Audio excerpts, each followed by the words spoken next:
So I'm embarrassed that I have a career. I talk about things like trust and cooperation, and there should be no demand for my work. But the fact of the matter is there is demand for my work, which means that there's an opportunity. It means that trust and cooperation are not yet standard in our organizations, and yet they should be, and we know that, which is why we're looking for ways to bring those things to our organizations.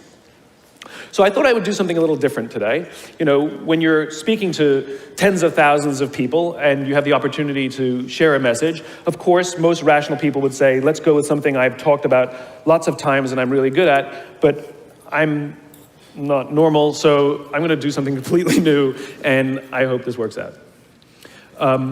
There are two things that I think that great leaders need to have: empathy and perspective. And I think these things are very often forgotten. Leaders are so often so concerned about their status or their position in an organization, they actually forget their real job. And the real job of a leader is not about being in charge, it's about taking care of those in our charge. And I don't think people realize this, and I don't think people train for this. When we're junior, our only responsibility is to be good at our jobs. That's all we really have to do. And some people actually go get advanced educations so that they can be really good at their jobs, accountants or whatever, right? And you show up and you work hard, and the company will give us tons and tons of training how to do our jobs. They'll show us how to use the software, they'll send us away for a few days to get trained in whatever it is that we're doing for the company. And then they expect us to go be good at our jobs. And that's what we do. We work very hard. And if you're good at your job, they'll promote you. And at some point, you'll get promoted to a position where we're now responsible for the people who do the job we used to do, but nobody shows us how to do that. And that's why we get managers and not leaders. Because the reason our managers are micromanaging us is because they actually do know how to do the job better than us. That's what got them promoted. Really what we have to do is go through a transition.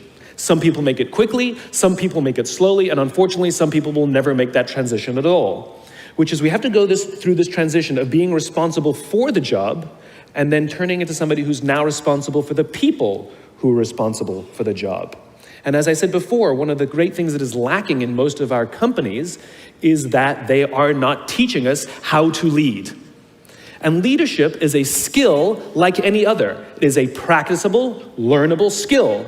And it is something that you work on. It's like a muscle. If you practice it all the days, you will get good at it and you will become a strong leader. If you stop practicing, you will become a weak leader. Like parenting, everyone has the capacity to be a parent. Doesn't mean everybody wants to be a parent, and doesn't mean everybody should be a parent. Leadership is the same. We all have the capacity to be a leader. Doesn't mean everybody should be a leader, and it doesn't mean everybody wants to be a leader. And the reason is because it comes at great personal sacrifice.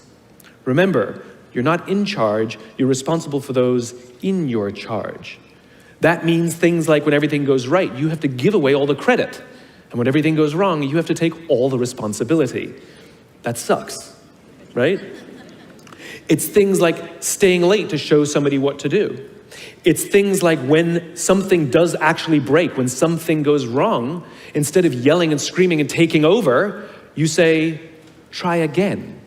When the overwhelming pressures are not on them, the overwhelming pressures are on us.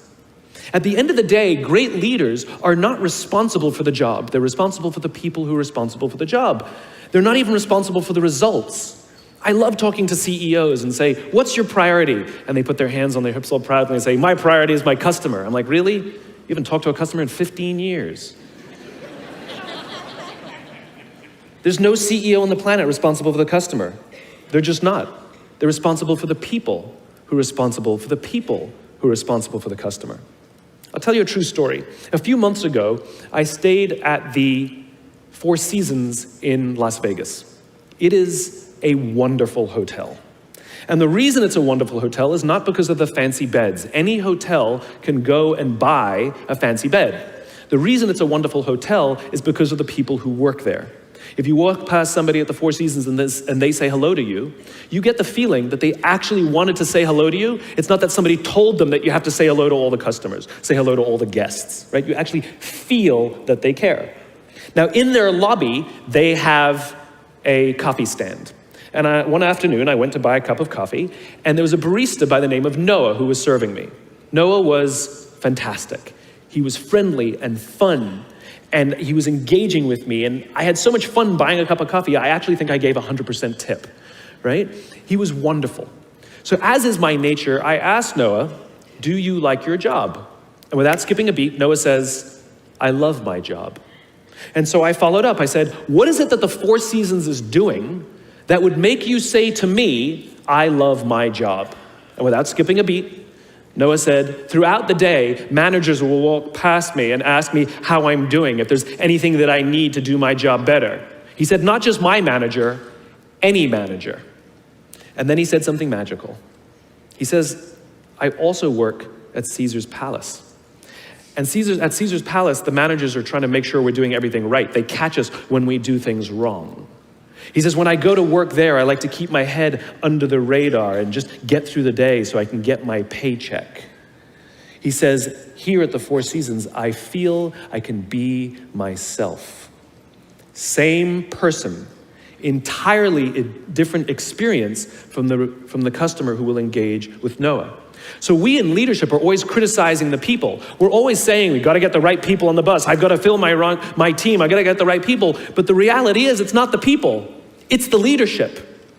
If we create the right environment, we will get people like Noah at the Four Seasons.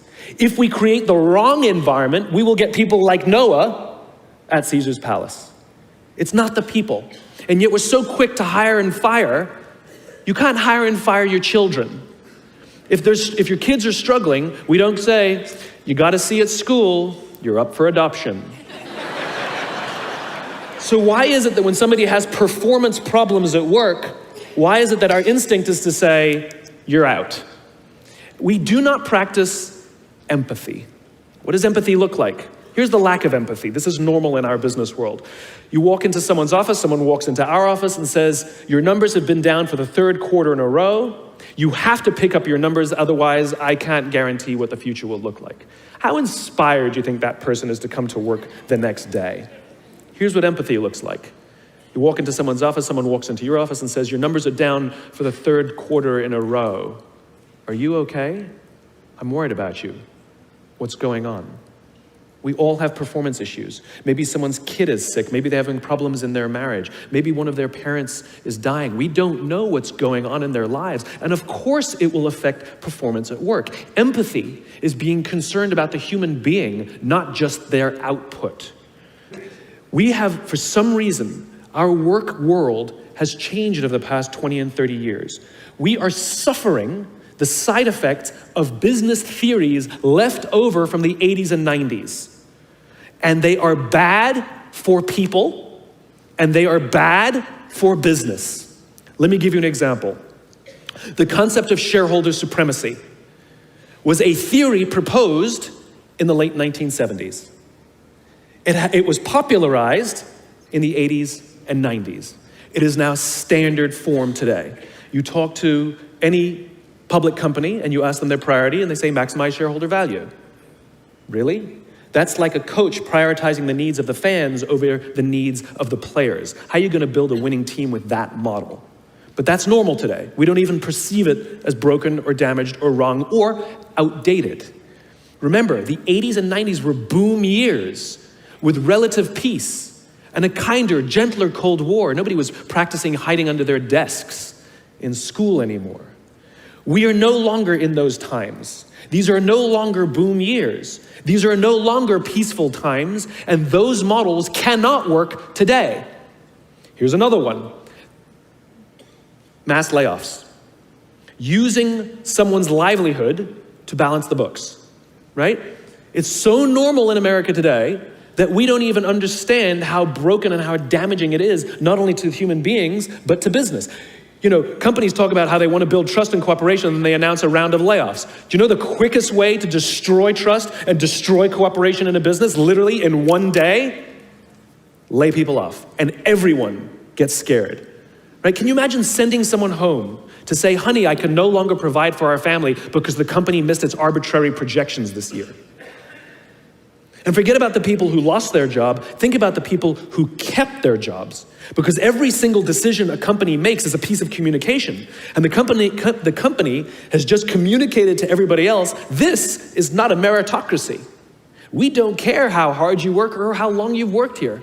If we miss our numbers and you happen to fall on the wrong side of the spreadsheet, I'm sorry, we cannot guarantee employment. In other words, we come to work every day afraid. And we're asking our youngest generation to work in environments where how would any of us ever stand up and admit, I made a mistake? We're constantly being told, you have to be vulnerable. Leaders are vulnerable. What does that even mean? It doesn't mean you walk around crying, I'm vulnerable, right? No, what vulnerability means is you create an environment in which someone feels safe enough to raise their hand and said, I don't know what I'm doing. You've given me a job and I haven't been trained to do it. I need help. I made a mistake. I screwed something up. I'm scared. I'm worried. All of these things no one would ever admit inside a company because it puts a target on your head in case there's another round. And so we keep it to ourselves. And how can a company ever do well if nobody's ever willing to admit they made a mistake, that's scared, or they don't know what they're doing? And so we've literally created cultures in which every single day, everybody comes to work and lies, hides, and fakes. And we're asking our youngest generation to work and succeed and find themselves and build their confidence and overcome their addiction to technology and build strong relationships at work. We're asking them to do this, and these are the environments we've created. We keep saying to them, you're the future leaders. We're the leaders now. We're in control. What are we doing? This is what empathy means. It means if there's an entire generation struggling, maybe it's not them. It's like, you know, the only thing the common factor in all my failed relationships? Me. Same thing. Well, we just can't get the right performance out of our people. Maybe it's you, right? It's not a generation. It's not them. They're not difficult or hard to understand. They're human beings like the rest of us, trying to find their way, trying to work in a place where they feel that someone cares about them as a human being. By the way, that's what we all want. In other words, it's not even generational. It's all of us.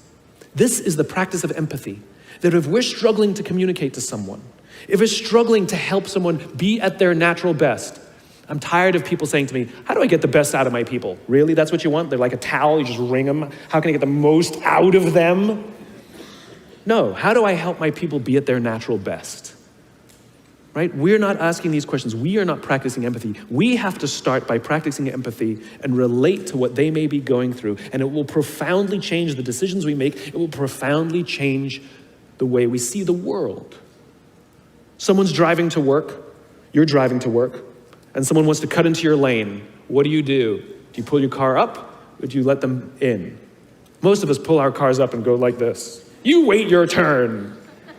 Now let's practice empathy. I don't know, maybe they've been out of work for 6 months. Maybe they had trouble getting the kids out to school this morning and now they're running late for a really important interview and they just have to get to this interview and they're gonna cut into our lane. Or maybe they're just a bastard, I don't know. But that's the point. We don't know. We don't know. And the practice of empathy will say, I'll let them in and I'll arrive to work 1 car length late. Right? We don't always have to be right. We don't always have to be in charge. We don't always have to be the one who succeeds. It's not about winning or losing.